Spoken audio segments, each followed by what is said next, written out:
From Lagos, the nation's commercial capital, this is the news at 10, live from Channels Television. Reporting tonight, Amarachi Ubani. Good evening and welcome. Tonight, Cyprus International University investigates the death of a Nigerian student, Gabriel Soriwe, as his family suspects foul play.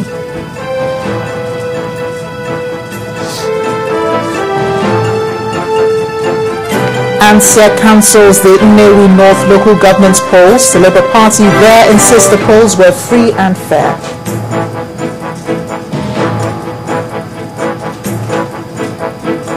A group of young Nigerians under the auspices of Gen Voices asked Nigerian youth to take their destinies in their own hands.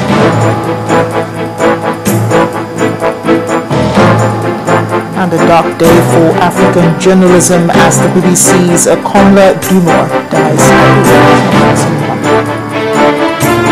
On Business News tonight, Monetary Policy Committee to meet next week Monday and Tuesday.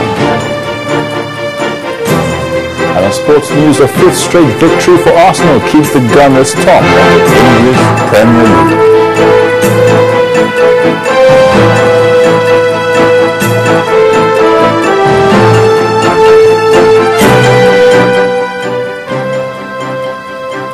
Begin tonight in Nigeria's federal capital territory, Abuja, where the death of a Nigerian student at the Cyprus International University in Cyprus is causing a lot of ripples back here in Nigeria.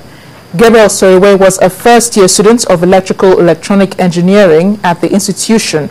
He was allegedly knocked down by a female drunk driver on July 17, 2013.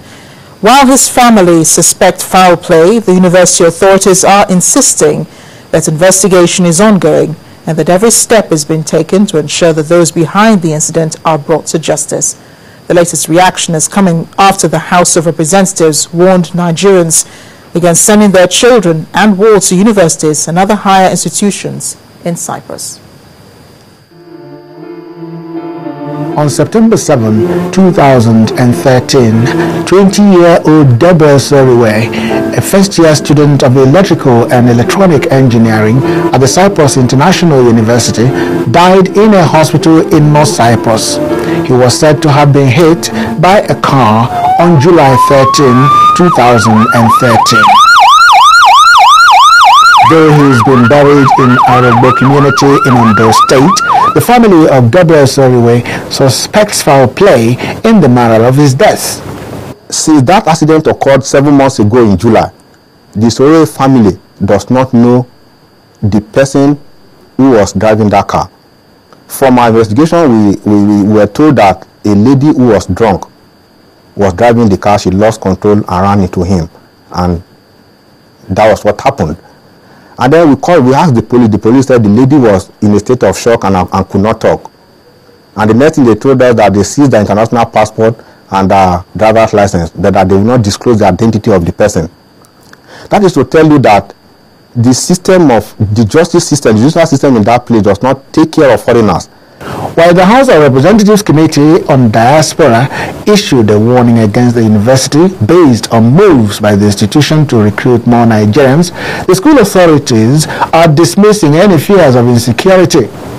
At this media briefing, the school representatives in Nigeria said that the university officials have responded to the incidents with utmost integrity and professionalism. A lot of this will actually be resolved when we have the final statements, okay? And I'm sure the family will be able to get some kind of closure when that happens. We are doing our utmost to ensure that everything is provided for a smooth transition for this to be heard in court. But these things do take time, unfortunately.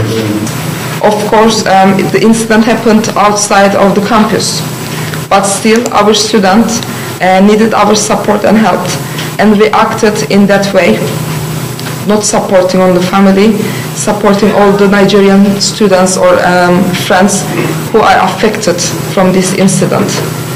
So if this happens to any other student from other country, this will be the same. we all care about all students, okay? Not just for Turkish Cypriots or Chinese or other Kenyan or Tanzanian students, but also Nigerian students. But the family of the deceased insists that the institution is being economical with the truth. If you look at the university logo, it will deceive you. Cyprus International University. One is a country recognized by the UN. It is also a country recognized by the European Union. It is a country recognized by Nigeria. But there is no country that has diplomatic relationship with North Cyprus in this world except Turkey that occupies it.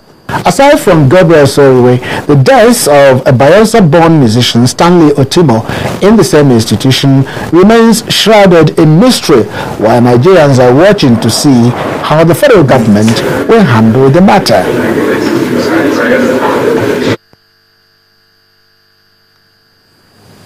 Or residents of numbers 3, 6, 7 and 15 Adeomi Street, Lady Lac Bariga, who were allegedly evicted from their homes by a court's judgment, are asking the Lagos State government or Governor Babatunde Fashola to intervene. The affected residents say they were ordered out of their rooms by some policemen and a detachment of soldiers attached to the Operation Misa squad. They all claim no prior notice was served them before the eviction, which claimed that the said houses had been sold. This is Adeomi Street in Lady Lac Bariga, a suburb in Lagos Southwest, Nigeria. A distant peep into the street may not immediately suggest to you that anything is wrong.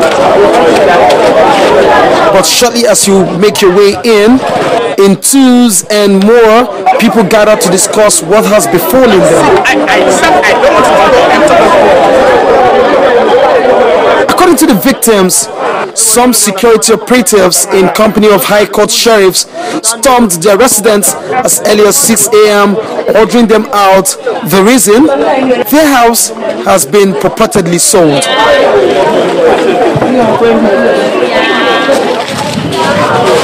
Everything was sold without our conscience. Just came this morning, told us to pack our house. The affected houses include number 3, number 6, number 7 and 15 on the same street. The raid also leaves in its wake damages, property spilling around, and a state of despondency. In the wake of the proceedings that led to the purported evacuation carried out this morning that swept through 4 houses, a certain document was flashed before the eviction took place. And on that document, what we have are names that we've tried to scrutinize and see if it corresponds with either the names of the landlord or the landladies that were available when this happened. And all of them have denied knowing any of those names on those documents. When my husband is sleeping, we just come out, say, who is that? Who said house? We didn't sell our house, because what God give me, I content with it. We didn't sell our house. Who said the house? But we just said, the soldier said that we should just pack, everybody is just packing the load. I'm just fainting. They put all water on my body. That's who's kind of ambulance? You didn't see outside everything, all my load, all my property. They spoiled my whole property. They have already taken a hammer. They want to break all this place. See all my tenants outside. They said that they've already taken judgment in our back that this house, they have already said sold this house. Mrs. Fumilayo Sonny, a 90-year-old woman who claimed ownership of one of the affected houses built in 1960, says she's not in court with anyone and had always paid her tenement rates till date.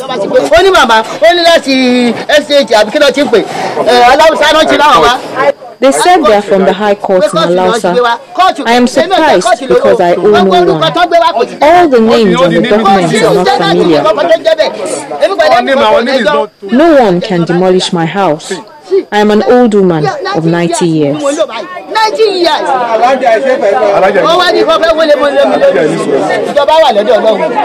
Before we knew it, the policemen from Pedro, they came. Then Operation Mega, is it Mega they call them? Mesa, Operation Mesa came with almost with about three vehicles. So we were surprised and we wanted to save our properties from being lost. They just called me that I should come, that all our load, all our goods are outside. I want Fashola to take justice of this because it's not good. So we that we are not from Lagos State, is this the kind of treatment that they are going to give to us? This is unfair. This is unfair. All my things are outside now. Fashola, I'm a taxpayer. My load are outside. It's unfair. I'm the tenant in this house. It's unfair. You need to look into this. Now, so some questions come to mind. Why the isolated 4 houses? Who, according to the court judgment, gave up the said properties? Are there evidences of prior notices to this eviction, granted that the judgment has been given in 2012? What will happen to these victims forced out of their homes? Were the affected house owners duly represented in court? So what could have gone wrong? Who ordered the eviction? 2 names feature prominently on the judgment: Madam Oluwatoyin and Prince Kamoruddin Obanishola as claimants and Zacchaeus Alabi as defendant. Who these people are will form a part of the unfolding events going forward. Olu Phillips, Channels Television News. Well, in part 2, after the break, a former deputy governor of Plateau State, Michael Botman, dies. That's in a moment. Stay with us.